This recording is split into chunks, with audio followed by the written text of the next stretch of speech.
Hello, friend, and welcome back to the No-Honk challenge. We're on day 8, and the journey to a calmer commute continues. It's a slow and steady process, but with each passing day, we're proving that it's possible to navigate the city without adding to the noise. For today's drive, let's dive into something every car owner and prospective buyer in India should know about: the upcoming wave of car safety regulations. The government is rolling out significant updates to make our roads safer, and it's a topic worth discussing. Upcoming safety regulations in 2026. Starting in 2026, India is set to mandate a host of new safety features in cars. One of the most significant changes is the requirement for 6 airbags in all passenger cars, a rule that will apply to even entry-level models.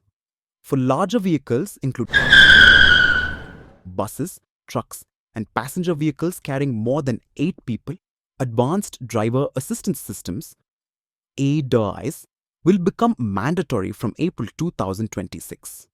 These systems include advanced emergency braking (AEBs). This system can automatically apply the brakes if it detects an imminent forward collision and the driver doesn't react in time. Lane departure warning systems (LDWS). This will alert the driver if the car begins to drift out of its lane unintentionally. Driver drowsiness and attention warning systems (DAWS).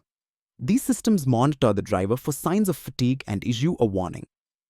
Blind spot information system. This feature will be mandatory for buses and trucks to help drivers detect pedestrians and cyclists in their blind spots. Acoustic vehicle alerting systems (AVAS). For electric vehicles, AVAS will be required from October 2026 to generate sound at low speeds. And that's a wrap on another successful day of the No-Honk challenge. We made it. Thanks so much for sticking with me until the end. I really appreciate it and hope to see you in the next video.